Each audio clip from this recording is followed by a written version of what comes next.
La terrine de Pascal. Jingle.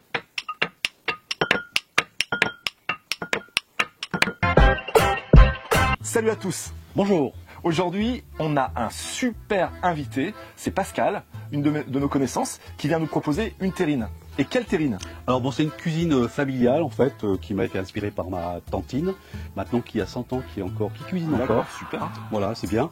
Alors cuisine très très simple en fait, et pas trop cher en fait, à moins de 15 €, vous allez pouvoir régaler une dizaine de personnes. Eh ben écoute, là-dessus Pascal, ce que je te propose, c'est qu'on parte directement aux ingrédients et on se revoit tout de suite pour la recette. Ça marche. Pour les aromates de cette superbe terrine que va nous proposer Pascal aujourd'hui, on va retrouver 3 cuillerées à café de ras el hanout. C'est à base de cumin, curry, toutes ces choses-là que vous pouvez mettre de façon différenciée si vous n'avez pas cette épice-là, mais elle se trouve facilement. 4 gousses d'ail, 3 cuillerées à soupe de persil séché, quelques branches de thym, 16 g de sel par kilo de viande, donc à vous de faire le calcul, allez on sort les calculatrices, et du poivre du moulin. Pour mélanger à la farce, on va retrouver ici un vin blanc sec. Alors on va utiliser 1 à 2 verres, ça dépendra de la texture de votre pâte. Pascal vous expliquera ça tout à l'heure. Donc là c'est un vionnier, on va se régaler. Et 3 œufs. Dans les rois de la recette, on retrouve notre foie de volaille, ici 350 g. Et pour finir, 1 kg de chair à saucisse. Regardez comme elle est magnifique. Et là, les amis, pendant la présentation des ingrédients, on vous montre juste une étape. On a un peu de lait, un peu de pain sec. L'opération va être, pendant qu'on va tout préparer, de laisser tremper le pain dans le lait pour qu'il se ramollisse, pour apporter quelque chose de moelleux à la farce. Allez, on laisse le pain tremper. À tout à l'heure. On a bien vu les ingrédients. Il y a beaucoup de choses à faire ou pas? Non, pas trop. C'est vraiment une recette très très simple. On va commencer par peut-être le plus long. C'est on va émincer l'ail en fait. Voilà, sachant que ça va prendre 5 à 10 minutes, il faut quand même un bon couteau. Moi j'ai ce qu'il faut, vous savez, sur les petits couteaux, les grands couteaux. Allez, allons-y. Il faut que ça soit bien fin? Oui, quand même, oui. Par contre, ce que j'ai fait, moi j'enlève un petit peu le cœur, parce qu'en fait c'est ça qui va, c'est plus facile pour la digestion, donc n'hésitez pas. Et puis bon, ici on a la chance et on a l'ail dromois, donc vraiment c'est vraiment un super goût. Allons-y. Alors moi je prends le temps parce que moi comme je suis musicien, moi j'aime bien mes petits doigts. Donc voilà, il faut bien rentrer les doigts, surtout si vous avez un couteau qui coupe très bien. Voilà, tac. Vous voyez, il n'y en a quand même pas pour très très longtemps, j'ai mince.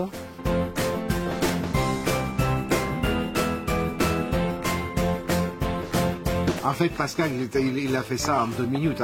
Ça n'a jamais duré 10 minutes. D'ailleurs, tous ceux qui aiment bien tout ce qui est découpe, les différentes techniques, regardez cette vidéo-là. Regardez cette vidéo-là, elle vous fera plaisir. Donc, on est à la fin. On est très bien là. On ici, est très bien. Voilà. C'est bien découpé. Ça sent l'ail. Hop. On met des côtés. Donc maintenant, avec le pain trempé dans le lait, parce qu'on pourra accélérer un petit peu sur le fait de déliter tout ça. Vous voyez, je retourne un petit peu. Je vais peut-être un petit peu l'aider, un petit peu à s'émietter. C'est que des petits morceaux en fait qu'il faut avoir. Trempé dans le lait, ça va améliorer le moelleux de la terrine. Et en même temps, pour le lien, ça peut être intéressant également, quoi. Tranquillement, le pain vient absorber le lait. Donc, on va faire quoi? Alors maintenant, j'ai coupé le foie. Le foie. Tu disais qu'il y a une différence entre les différents foies. Franchement, j'ai essayé les foies de volaille comme ça. Ça peut être des foies de poulet, des foies de lapin également qui sont classés comme foies de volaille.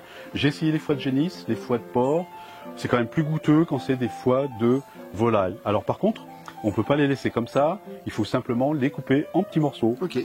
Donc ça, c'est pareil. Si vous avez attention les doigts.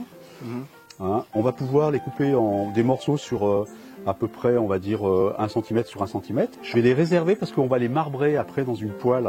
Ça sera plus joli dans la terrine que dans une matière grasse. Ça va plus se détacher, puis ça va ressortir le goût, en fait.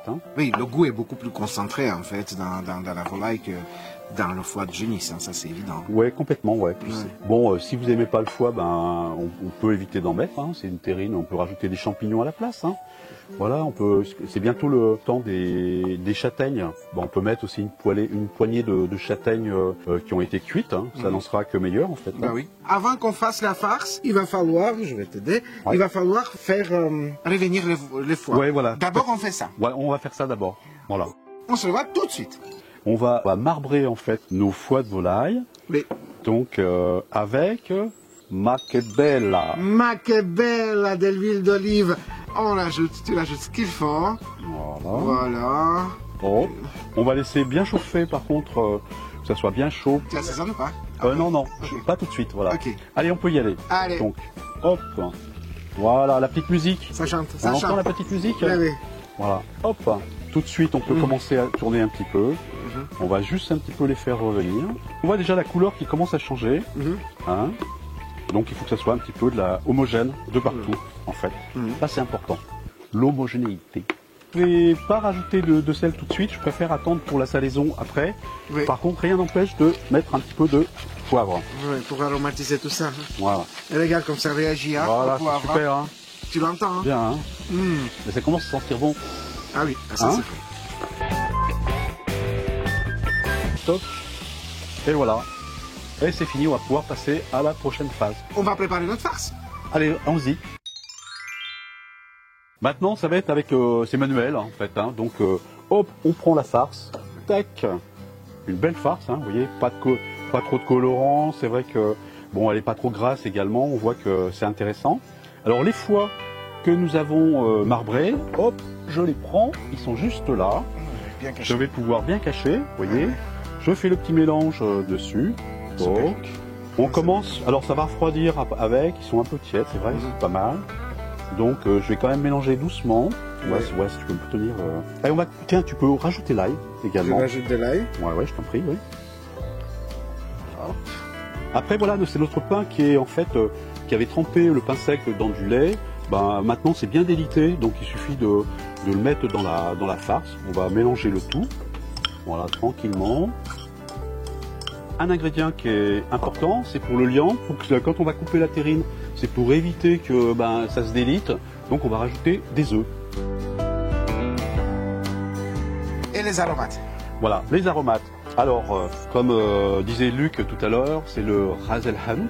Donc c'est mélange. Je ne le disais pas vraiment comme ça. Ras et Marout. Ouais, c'est vrai. Ouais, mais bon, on va rester gentil. Hein, si on veut revenir.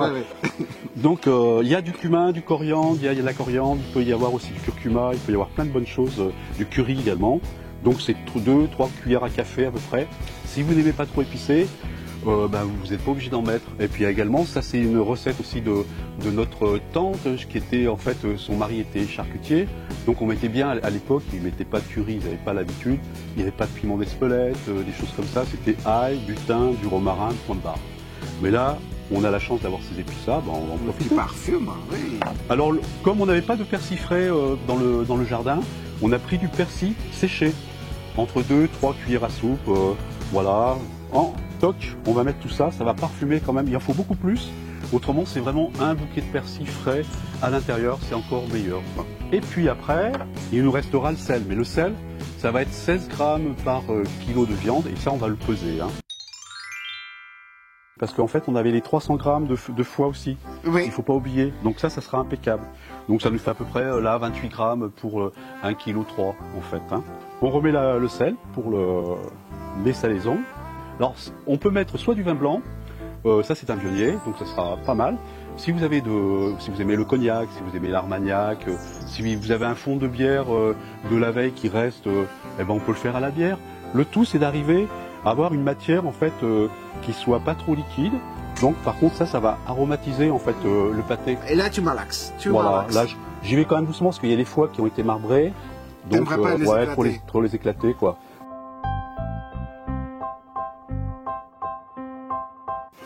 Et maintenant. Alors maintenant, vous voyez que c'est bien homogène, on a vraiment un beau mélange. Qui sent beaucoup déjà. Oui. Ça sent bon. Alors il nous reste plus qu'à beurrer en fait nos moules à terrine en fait avant la cuisson. Et faisons ça.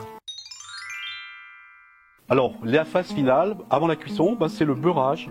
En fait donc une bonne noisette de beurre et vous prenez vos terrines en fait. Là il y en a 4, on verra s'il y en a besoin d'une 5e. Et là vous voyez c'est hyper simple. Hop, je beurre, mais quand même généreusement. Hein. Vous n'allez pas beurrer à la manu hein, quand même. Hein. Il faut vraiment que ça soit quand même généreux. Alors, première elle est faite. La deuxième.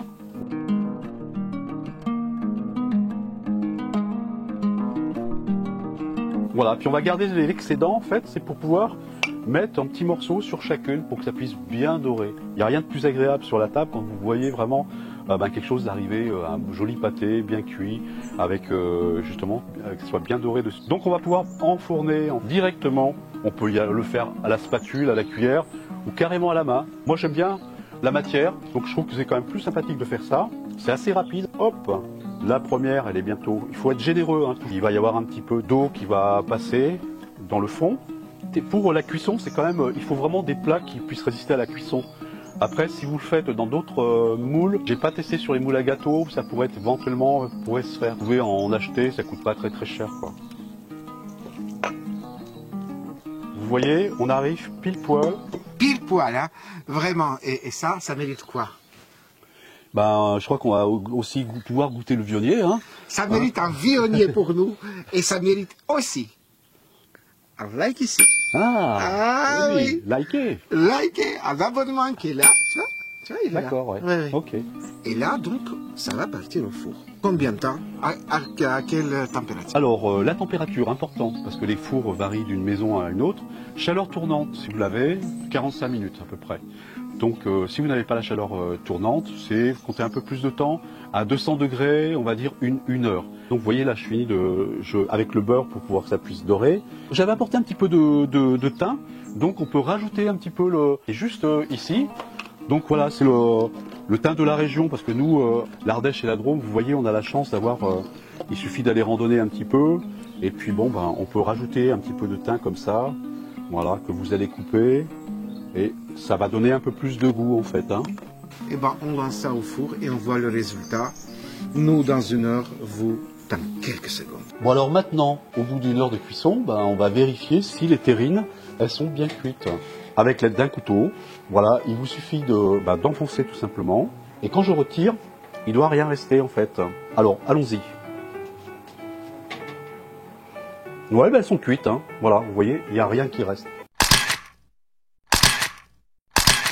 Alors là, les amis, pour une terrine, on a eu Mister Terrine. Bravo. Merci. Parce que c'était sa première vidéo et franchement, si vous suivez ses conseils, ça va être une régalade. Petite chose qu'on peut rajouter. Moi, on aime bien faire des fêtes. Alors, pour les copains, quand on est assez nombreux, etc., qu'il en faut une dizaine, etc. Là, la recette, vous pouvez bien sûr multiplier par rapport à 2, 3, les proportions. Okay. Et vous n'êtes pas obligé de tout faire cuire. Hein, c'est-à-dire que si vous avez un congélateur, vous pouvez en faire cuire une pour la goûter, et puis les autres, vous pouvez les mettre au congélateur. Cru à cru. Oui. On les décongèle et on repart sur la même cuisson. La même cuisson après, quoi. Ok, voilà. Ça c'est vachement bien. On n'oublie pas, Pascal, le petit like, le pouce, il est où? Là. L'abonnement, tu sais où c'est? Ici. On va se retrouver, comme tous les vendredis, Luc Alic Bouillon, la cuisine des copains. C'est à quelle heure? Bon, comme vous voulez. C'est à 17h. Par contre, on va se retrouver pour un générique et là, surprise. Pascal, il est bon jusqu'au bout. Donc vous allez découvrir ça. Avec Pascal, on va vous faire des gros bisous. Et on vous dit à très bientôt. Bisous. Ciao.